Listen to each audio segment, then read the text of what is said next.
I think a lot of people who are starting out, you can easily start adding expenses on your plate without you knowing. You burn through all your savings on the cosmetics of business, which things that you can do on your own. Being a business owner, I can only imagine how anxiety inducing it can be. How do I have the conversation with my first client that they owe me now? What if they push back? What if they say no? What if they want to actually pay less than what we agreed? There's so many what ifs. Yeah, and the more you need the money, the more stressed you're gonna be. The rule for the 100 is that every video you have to improve one tiny bit. So I couldn't coexist in leadership.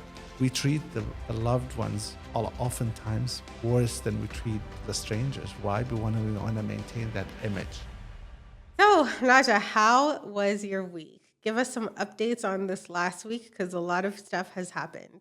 Absolutely. It's been quite a week. I think one of the things we wanted to do was to structure what we're doing right now in a way that is very digestible to the audience, so that they know what to expect every time they start watching us or listening to us. And then we came up with, you actually came up with a great four structure outline. Can you tell me more about that? Sure. So the first part, we're going to be just doing some quick updates as to what is going on, what has transpired throughout the last week, what are some wins, some areas of opportunity. So what were the leaps that you did, right? And you had a name for it. Do you remember the name? No.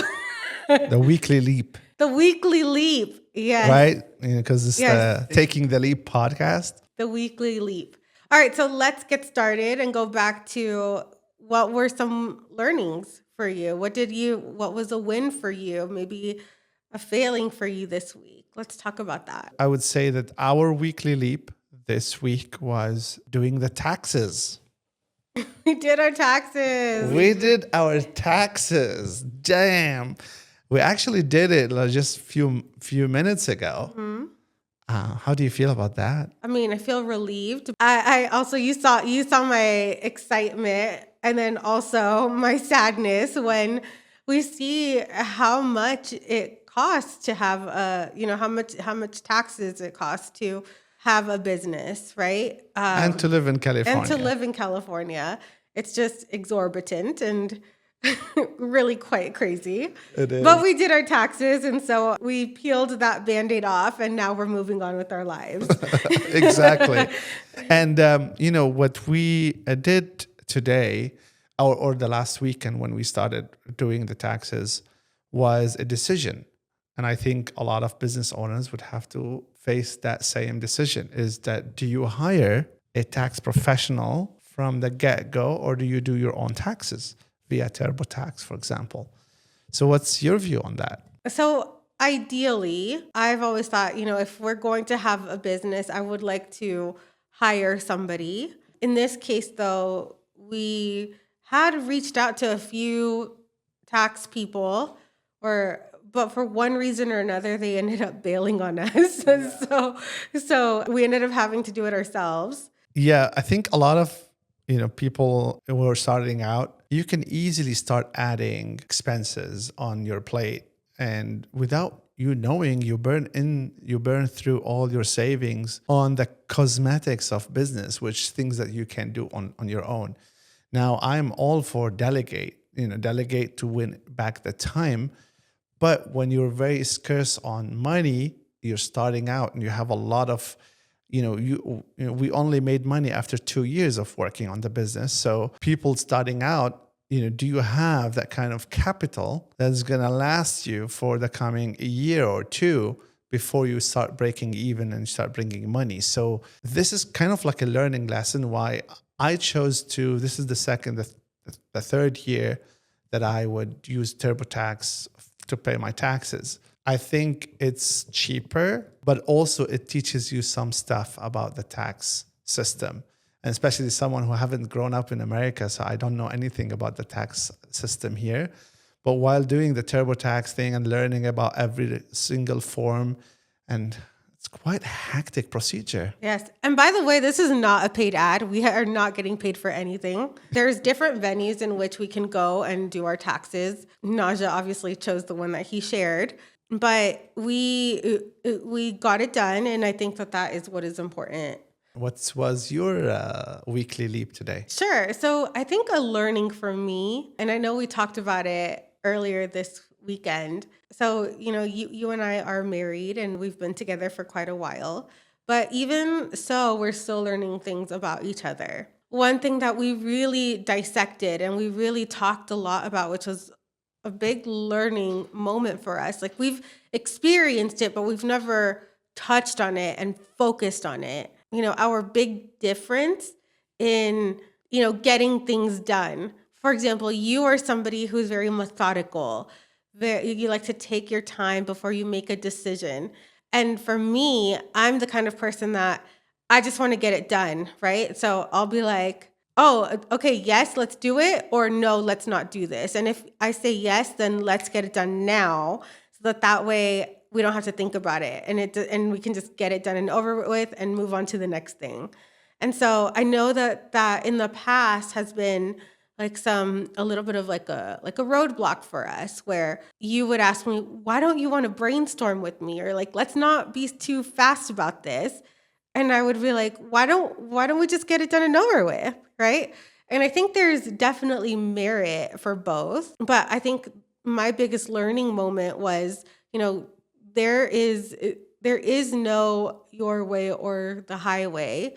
There, in every single situation, sometimes we need to stop and really look around and use what you are more inclined to do, which is take a breather, maybe sleep on it, and then decide what to do. Whereas other instances, like for me, for example, there is a lot of merit as well to make a quick decision, because sometimes you just have to. Oh, absolutely. And I think this mix is great, because I would say I'm an overthinker. I like to take my time into taking a decision.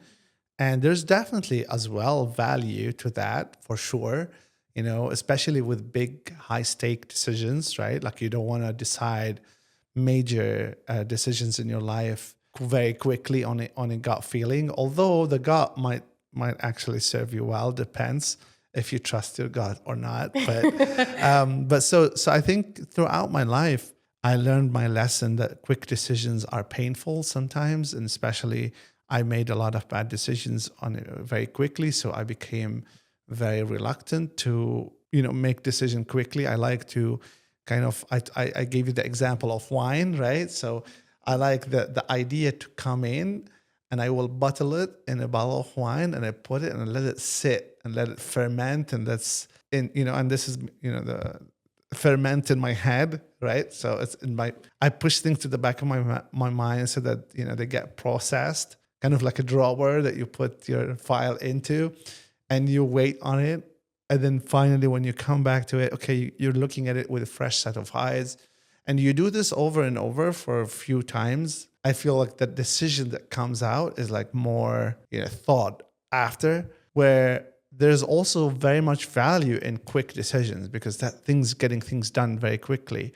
People like me struggle to get things done quickly. I care a lot about quality and I rethink everything, but then that comes with a price of time. Right. And me, on the other hand, I'm like, yes, that's a great idea. Let's do it now. And I'll try to mobilize everything. But I know that, when I get things get done quickly, but it's not always quite to your quality, which you are so good at, like making sure that everything is perfection. I try. Overall, I had a good week. It was the invoicing week. I think you asked me the other day, like, how do you feel about the invoicing week? I would say if there is a spectrum of 1 to 100 in terms of anxiety levels, and my normal state is at, let's say, 20 or 10 is my normal anxiety state. During the end of the month where I'm doing the invoicing, my anxiety goes to probably 30%. Okay, so you're saying from 1 to 100. Mm-hmm. From 1 to 100, your anxiety is usually at 10%. Yeah, like, and as a normal, regular day-to-day activities, like I'm at the 10% anxiety. Honey, that's a lot. That's a lot. Yes. No, 10% is, okay, let's say I, I'm not gonna take it back. I'm gonna own it. You know Let's what? own it. Let's just say that you take on my anxiety for me. Yeah, So I can be like yeah. happy and free. And I think you helped a lot with the anxiety because, yeah, you are like, what are you worried about? So you're very good at helping me cope with the 10%. I don't think that 10% is a lot. I think it's just good. I mean, it's good to be careful and thinking about things and stuff, worrying about things, and that's adulting, right? So it's part of who I am. I do worry Yes. about stuff, but You're no, and I think that, as my husband, I think that's a wonderful thing that you really take on for us, which is, you're a lot more cautious. You ask a lot more questions, which allows me to be a little bit more free, I guess, and happy and just be myself, where you pull me back whenever you do have any type of concern or you feel like you have questions. I think it's a really great quality that you have. yeah. So yeah, I think the invoicing time is a little bit it increases my anxiety just because as a business that is starting to grow, right? So you have these retainer fees that I send out, like to our clients who are paying us on monthly basis. And again, it's just anxiety. It's not real. It's Right. just that how I feel, you know. Mhm. Although it's like if you ask me right now, what are you afraid about? What are you worried about? What increased your anxiety? I actually can empathize with you. So, and I remember you sharing with me, yes, you've had, you're producing all of this content and you're doing things for other businesses in a way that you're being so helpful.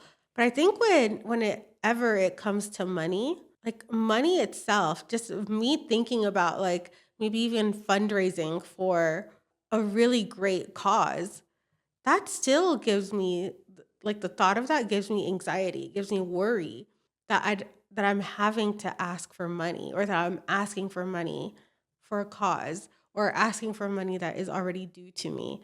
That is not an easy conversation to have. And I really do wonder why that is.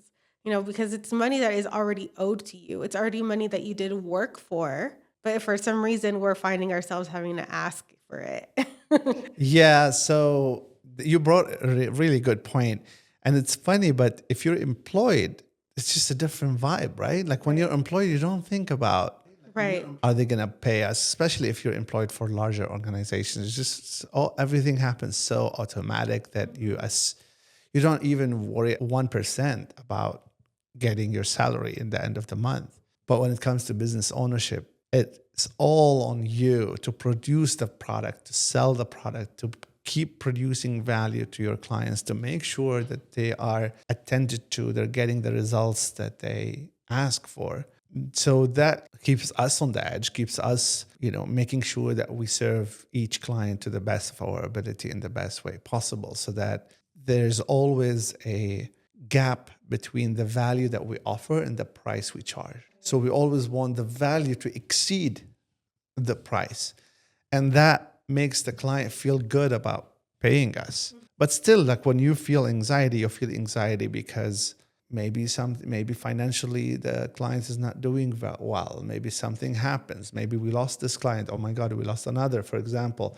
Now we lost. So thankfully we haven't lost any yet, but the worry of loss, makes it a little bit more attention time. Although I think we have built our business in a lean way that we don't have a lot of expenses to worry about. And I think was a mutual decision between us because you're very frugal as well, and we are like we try to invest within our means. Like this studio that we built it with zero credit, and so we don't like taking steps that are so out of our comfort zone. We like to take slow steps. Your favorite saying, slow and steady. That's how. Steady and slow. That's the we gotta go. That's the way you gotta go. No, but you bring up a really good point about that. It's and I do take it for granted working for a job, I have never to this day had to worry about whether I'm actually going to get paid, right? And it's worrisome to wonder, is this going to be the last month with them? There's so many variables and there's so much uncertainty. So being a business owner, I can only imagine, right, how anxiety inducing it can be. Yeah. But And I kudos to think, you for doing your invoices. and I would have to say that, it's not huge. I mean, maybe right now we're talking about it. It might seem to been, oh my God, it's not that big of a deal in my mind. Right. I think But it it is a just little it's anxiety inducing. And I think that this is a good conversation to have because I'm sure there's other people who are just starting out who are yeah, like, all right, how do I approach this? How do I right. have the conversation with my first client that they owe me now? Right. Yeah. And what if they push back? There's so many what ifs. What if they push back? What if they say no? What if they want to actually pay less than what we agreed? How do I have that conversation? Yeah. And the more you need the money, the more stressed you're gonna be. I remember one of the few months I was really stressful because I had major payments to make for the studio, and I needed that big client to pay their dues, and it was kind of a tense moment just to make sure that we get paid so that we can fulfill and finish the project. So I kind of was on that little edger. But now, because again, the business is great and we don't have major expenses coming up, so that makes me feel okay. Well, I'm less stressed about everything right now. So yes, stress varies basically. So this is the message that we're coming out of it. Talking to the camera is so hard, and especially if you want to improve, because Mr. Beast is the biggest YouTuber on the planet right now. He's the biggest one, and they ask him, okay, what is the secret of creating content, and like how can people start with creating content? And he answered that create your 100 videos before judging. Once you pass that 100 video mark, then you start becoming more proficient at what you're doing. But before the 100 videos, so now think about, this is the third, fourth episode? Our third. You're third. I mean, I did a lot of episodes before, but third. So think about 100 before actually seeing results, before actually having an audience. And the rule for the 100 is that every video you have to improve one tiny bit. So last video, you didn't do any editing. The second video, do a little editing. The third video, maybe improve the thumbnail. The fourth video, maybe improve the headline, the subject. The fifth video, maybe add some tags and hashtags and stuff. So every little video, you improve a little bit. And after the 100, without expecting any audience, any results, then you evaluate after the 100 if this is something that you want to continue doing or not. That is so true. And this is why marketing is so important because there's a lot of business owners who are, so busy doing what their actual business is. And they don't understand that they need people who can help to expose them, give them exposure. We just went yesterday to a little ice cream stand, an ice cream place that they just opened 2 months ago. Everything in there was beautiful. Everything that we ate was delicious. Just it was so unique and such a great vibe. But nobody knows about it. Nobody knows about it because they don't understand yet that marketing is so important. I don't know if we are allowed to give them a shout out, but the place was called, and you can edit this out, but if you need to, but it was called. Let's give them a shout out. Yes. Why not? Okay. So it's called the Sweet Ukaipa Sweets, and my gosh, they were so great. I just how welcoming he was, and just how genuine he was with the conversation, asking us questions, making us feel like like he cared about us. Rather than just treating us like a transaction. That is what I'm all about. I love to make those genuine connections. And on top of that, everything was delicious. Like, I know that they've only been opened for 2 months, but my goodness, I really hope that they make it. I really hope they do well. When we left the place, you said, "I wish I was a philanthropist, and to just, give Parrots Lab $100,000 to promote this business." I know. That was so sweet. I wish that we could find a way to promote them, because I think that with the culture in just 2 months that they've built, and again, it's really small, and obviously it's like a mom and pop shop. But if we can have more of this type of people that are serving you and that are welcoming you into their establishments, it would make such a big difference to people's mental health. It would make such a big difference with, people choosing to go and support smaller businesses. It really does make a big difference. I left that place with a huge smile on my face, and I was just so happy. And I wasn't even having the best day yesterday, but just that small touch, that small intentionality really made that big difference. Yeah, sweet to Kaipa sweet. Sweet Ukaipa sweet. What about you? Yeah, so I would talk about my father, like the journey of my parents and how they built the school. So, do you want to hear it? I would love to hear it. I would start. Let's see. Let's think about how to tell a good story. Okay. So first, let's introduce the characters. Okay. The characters, you've got my father, who's a religious guy, belonging to the Druze religion, right? This is my mom. They got married at the time when my father's graduate from college. There was only 8 people in his major who graduated in the entire country. And we grew up in a clergy family in the Druze religion. And I was religious at the time. Of course, I lost that intensity over time. I still sometimes entertain the ideas of Druze, the way they think about, God and the supernatural and whatnot. But I think, I kind of became less into the whole religion thing. I think that I look at it from a philosophical standpoint. It's a human experience, but we cannot know for sure anything.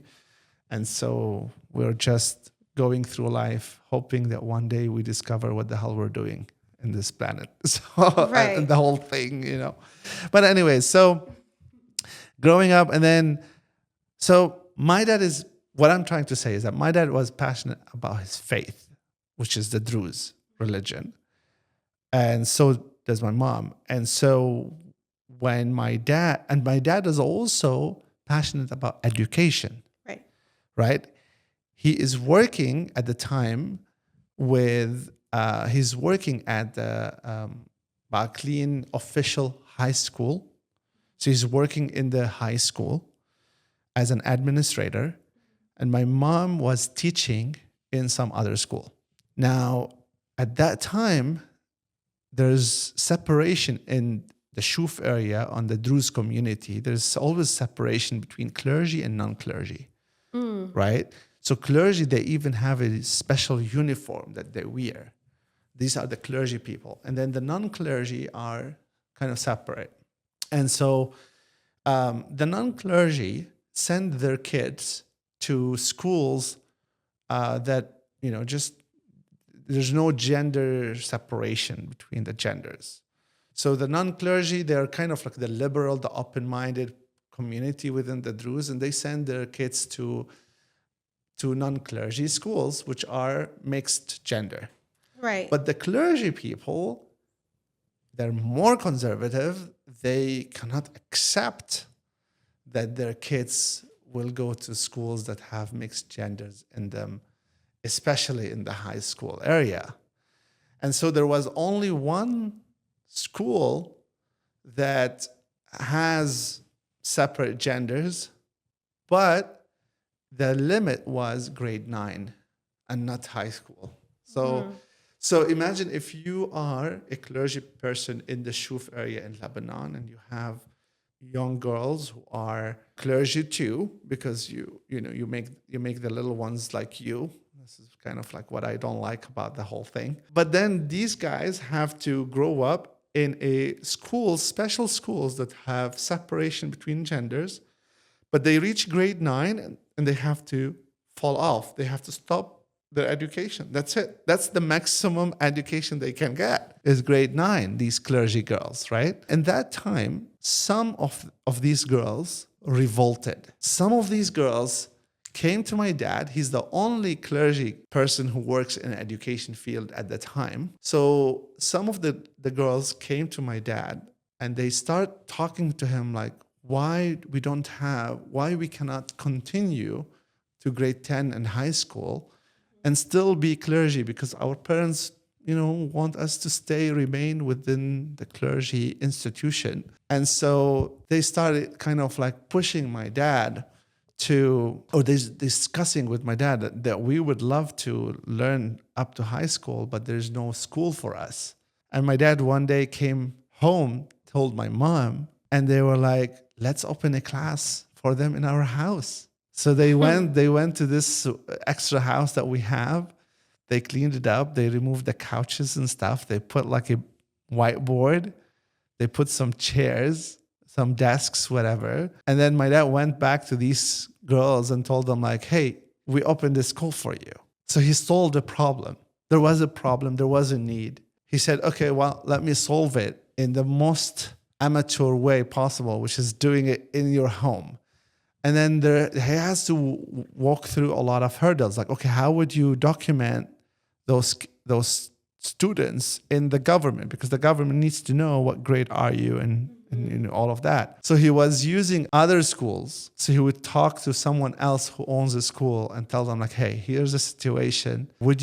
Can I put the list of names under your school? And in exchange for a fee, sometimes he pays that school, the other school, some fees for the names. And that's how he, like year after year, grows. And then now he become famous for teaching girls who are clergy. And then one day, one of the big clergy schools in town opened up high school and swallowed all the students. And so he had to respond, kind of like a chess move. He had to respond and open a total school as well. Oh, wow. So now we have a full-fledged school. And it's a high school. It's a high school, but it can teach from kindergarten up to high school. Why? Because when the other school opened up high school and took my dad's customers or my parents' customers, which is the students, then dad responded and said, okay, well, there wasn't a kind of like a unwritten agreement that, you are the clergy school for grade 9 and I'm the clergy school for high school, and kind of let's agree on that. And then that other school violated that agreement. It opened up the high school within that school. So my dad responded and said, okay, I'm going to open up a full school at the same time. That's how kind of they created the school. And that school, it remained modest. It never grow too big. But, think about, all the money that generated from that school have put us all, the four of us, in very good universities, and we got very good education, and we lived a comfortable life from the money that generated with the school. Again, we're not super rich, but we did pretty okay just by that business. And that's my founder story for today. I love that founder story. Thank you so much for sharing that. I know that you've told me a little bit about it in the past, but this whole time in my head, I was thinking it was like a elementary school. And it was once you were going to it, but it started off as a high school, and that was something I didn't know.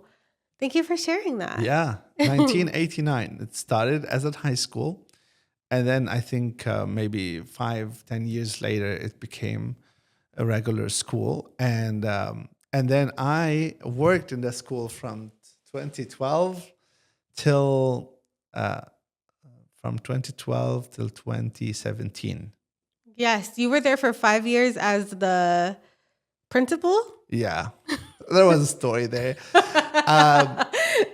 As you know, I'm very alpha. I cannot have even for my detriment. I cannot have duality in decisions. I have strong ego and I'm working on that. But so I couldn't coexist in leadership with the school. My parents wanted me to come back and take over the school, but it was very hard for me to coexist. So basically, and this is something I still regret to this day because I had to fire my parents really. And I gave them an ultimatum, like I can either go back to my job in the GCC, or I will be the only principal in the school. And I regret that decision because it brought, especially my mom, a big deal of pain, because I had to retire her very early, and she loved the job. And yeah, that was a very tough one to do. Right now, reflecting on it, if I would go back, I would. First of all, if I would go back, I would never leave Dubai because I was living a great life in Dubai. I don't know why did I do this. I think it was an experience. It's an adventure. I wrote a book about it. You read the book, right? I did. I did read the book, and from my understanding, we all do things because of family and because of love, and so for you, you went there because you were alone in Dubai. You missed your family. You hadn't seen them in a while, and it sounds like a great opportunity to just go back and want to be with your family. And we picture this idea in our head of what it's going to be like, but it never turns out that way. For one reason or another, most families, I would say mine included, we love each other, but it's better to love each other from afar rather than to be in such a close space because they know everything about you. And it's so easy to lash out, and they know all of your soft points. So it's inevitable for you to be hurt the most by the people that you love. Yeah, you said it in the best way possible. It's best to love them from afar. Yeah, I mean, I don't know how many people watching or listening to this would relate to that, but yeah, family relationships is probably the most brutal. It's very hard. It's very hard to maintain, especially the more closer you are in each other's business, the more complications it gets because there's a level of familiarity. You think, and this happens not only with family, also with spousal relationships, because there's a degree of familiarity between the members where that familiarity does not exist with strangers or co-workers or business partnerships because there's always a higher degree of respect with the strangers. It's so funny because we treat the loved ones oftentimes worse than we treat the strangers. Why? We want to maintain that image, want to maintain that ego, that character that we put, that facade that we Right. put for the outside world, where with our own family and with our own spouses and with the people closing to us, we feel that we can take out that facade and say whatever the hell we want, and oftentimes disrespecting the closest people to you and hurting them.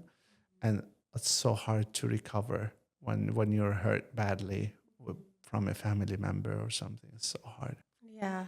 No, and you bring up a really good point. Like it's I know I see myself like at times getting frustrated with you over little things where, you know, if it was a complete stranger, I would it'd be like nothing. It does not impact me, does not affect me in any way. And this is a really good reminder, for me to, patience, kindness, especially to the people who are there for you daily, who see your flaws, who, you know, knows that you are so imperfect, but who loves you anyway. Fruits of She's his the labor. visionary. I'm the executioner. I'm the chief executive officer for a reason. All right, so we did our educational moment, honey. We did, I think What's so. next? Next is, what do we want to do with the people who are listening to us? What do you guys want to do? What do you guys want to listen to? What do you want to create? What do you want to make? What business do you want to start? Just share with us. Let's give you some insights. Or some engagement. Let's shout you out. At least we have, we've started. this, and hopefully we get engagement. And so we would love to share what we've learned or our platform with you so that other people can hear what you have to say as well. Yeah. And if you don't get engagement, it's fun too. We're not doing it for that anyway. At the end of the day, We're just chilling every Sunday afternoon. We kind of come to the studio, record for a few hours or so, and then have a glass of wine and talk about whatever we want to talk about.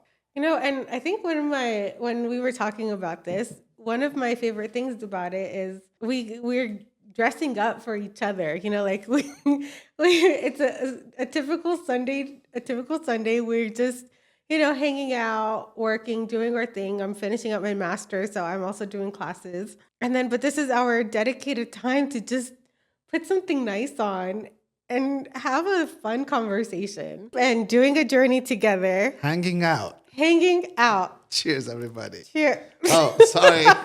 Cheers. There you go. There you go. See you next time. See you next time.